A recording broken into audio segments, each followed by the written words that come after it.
Good morning, children. How are you all?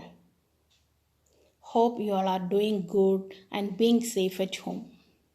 Hearty welcome to all of you for today's session.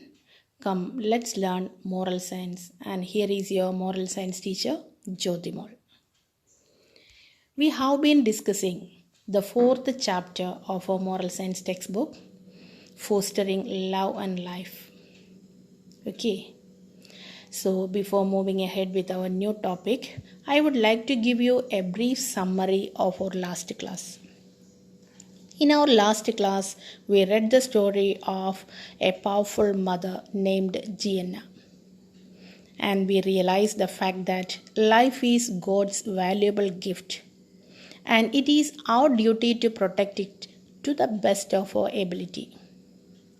Gianna sacrificed her life for her fourth child. Yes, that's a brave decision of a determined mother. Okay, and we have already discussed a paragraph on Jainism. So today we are going to discuss the principles followed by the strict devotees of Jainism. As we know, Jainism is one of India's ancient religions, and non-violence is the guiding principle of this religion. Okay, now let's move on to our textbook. Let's see the words written in Yoga Shastra. Yoga Shastra, the Jain scripture says. What do you mean by scripture, children? See, here is the meaning of scripture. Scripture means sacred book or holy book. So, Yoga Shastra, the Jain scripture, it's a 12th century Sanskrit textbook written by Hemachandra on Jainism. Then, who is Hemachandra?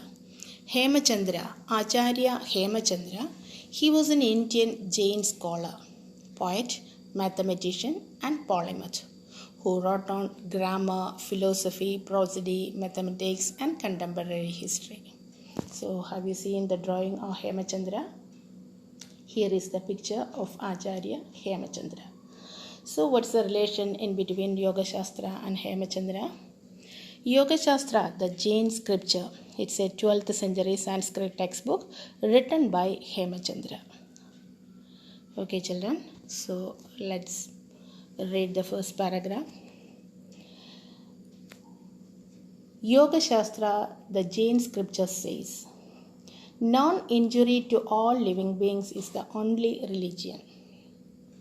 In happiness, suffering, in joy and grief, we should regard all creatures as we regard our own self, and should therefore refrain from inflicting upon others such injury as would appear undesirable to us if inflicted upon ourselves. This is the quintessence of wisdom, not to kill anything.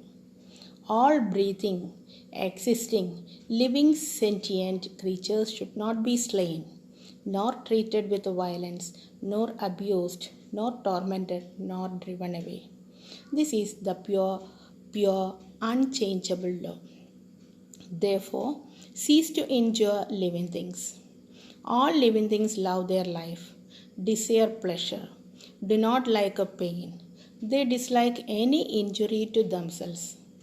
Everybody is desirous of life, and to every being, his life is very dear. So, what does Hemachandra written here, children? Please listen.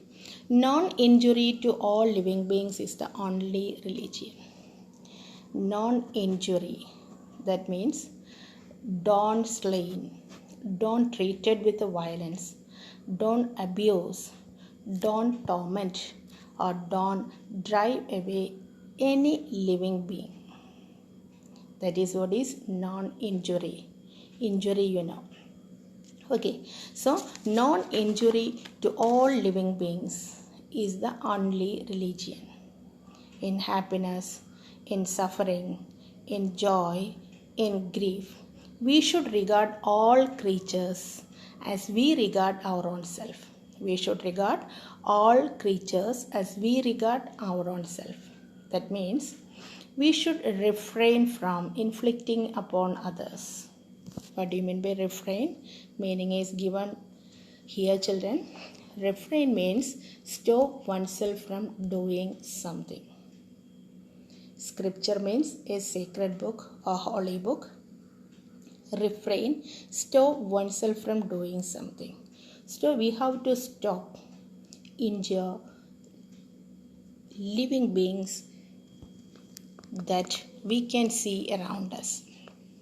So we should regard all creatures as we regard our own self. So we should stop doing, or we should stop treating human beings as well as all individuals or all living beings that we can see around us. We have to treat them with love. Okay, so that is what is the quintessence of wisdom. Say quintessence means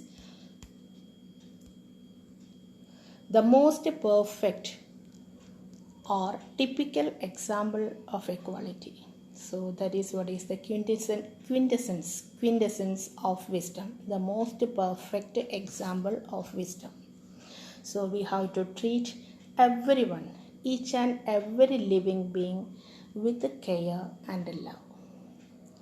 All breathing, existing, living sentient creatures. Sentient means able to feel things. That is what is all living beings. We have to treat all living beings with love and care. We should not kill them. We should not treat them with violence. We should not abuse them. We should not torment them. We should not drive them away. This is what is the poor unchangeable law written in Yoga Shastra. Therefore, cease to injure living things. Cease means stop to injure living things. All living things love their life. All living things desire pleasure. They do not like a pain. They dislike any injury to themselves. Everybody is desirous. Desirous means having desire. Everybody has the desire for his life or for her life. For every being, his life is very dear to him. I hope you understood the paragraph. It's a very meaningful paragraph. Once again, let me read the paragraph. Non-injury to all living beings is the only religion. Some new words are here, children. Its meanings are given in the last slide. So you can go through the meanings wherever there is any difficulty to follow these words. So once again, children, non-injury to all living beings is the only religion. In happiness and suffering, in joy and grief, we should regard or we should care all creatures as we regard our own self. So we should therefore refrain from inflicting upon others such injury as would appear undesirable to us if inflicted upon ourselves. Then what do you mean by inflicted? Inflicted means cause something unpleasant or painful.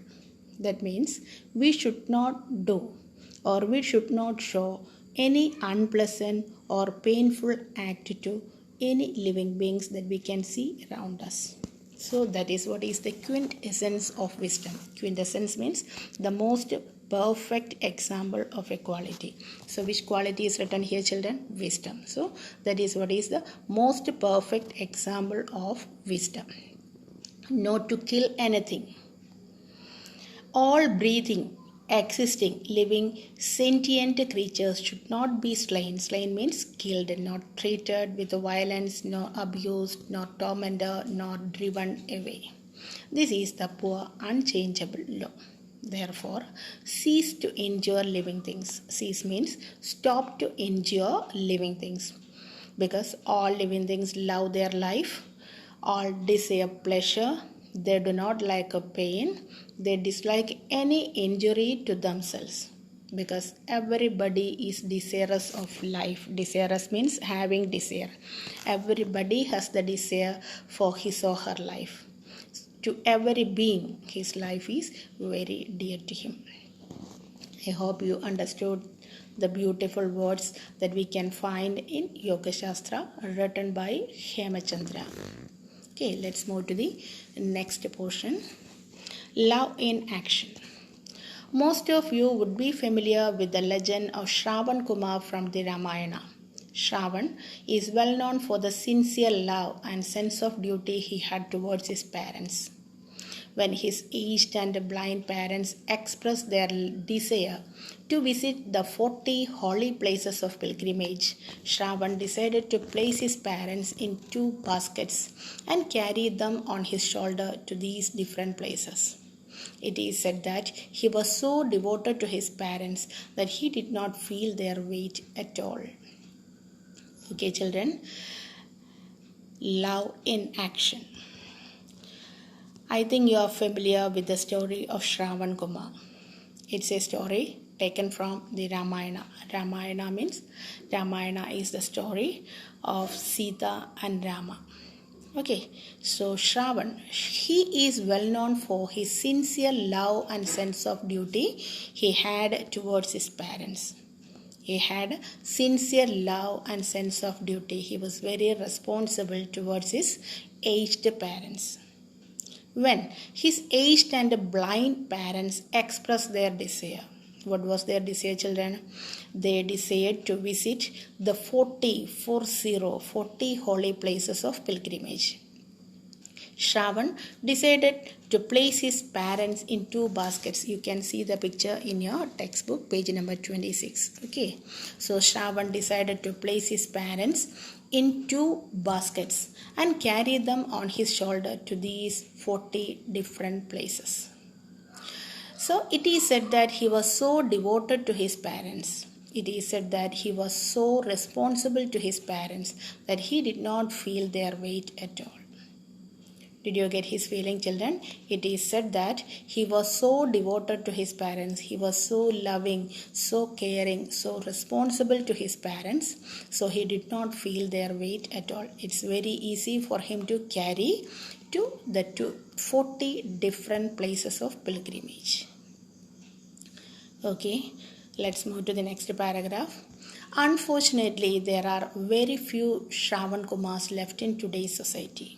Sadly, we live in a world where it is unusual for fathers to abandon their families, mothers to kill the children in their womb, for siblings to fight against each other to the point of murder, for children to kick out their elderly parents from their homes, for friends to betray each other. Examples of this lack of love in the world is endless. Each and every individual concerned only about one's own comfort. This selfishness is what results in horrendous atrocities like abortion, infanticide, suicide, euthanasia. Children, the pronunciation of the word euthanasia. EUTHANASIA, euthanasia, etc. Media glosses over the fact that all these acts involve the killing of a human being, however tiny or however elderly.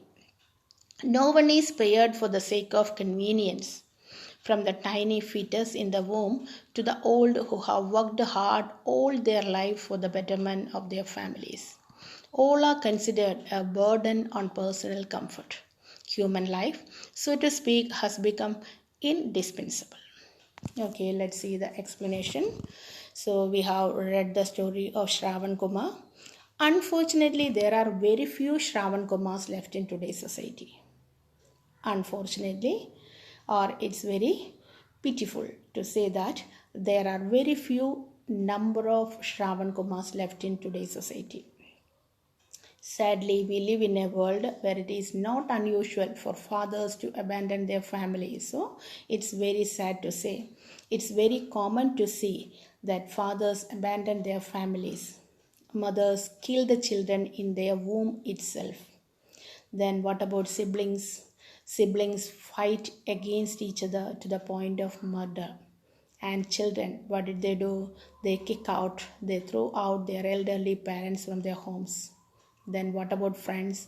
Friends betray each other. So these are the examples of lack of love that we can see in the world. It's endless. These examples are endless, numberless, a lot of scenes that we can see in this world. Which are they, children?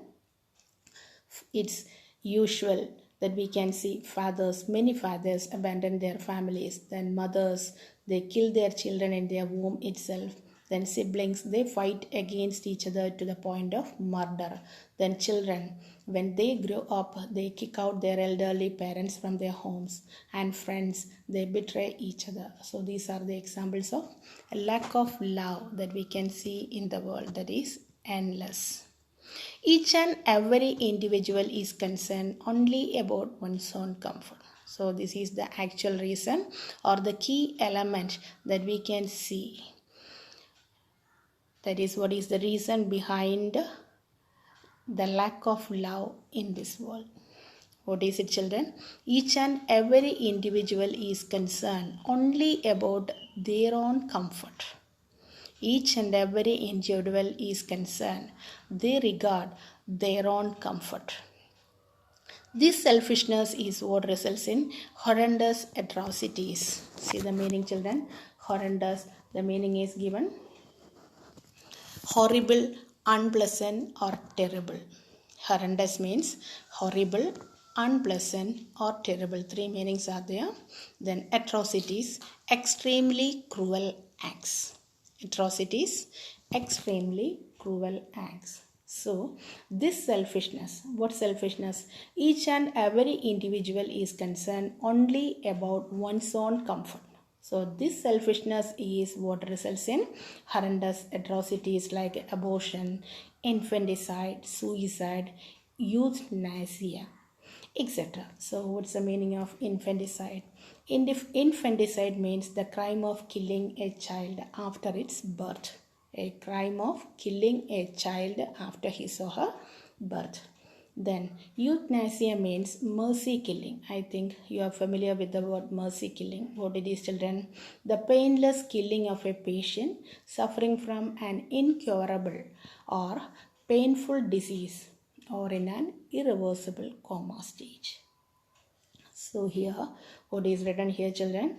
So this selfishness is what results in horrendous atrocities like abortion. You know what it is, abortion, infanticide, suicide, euthanasia, etc.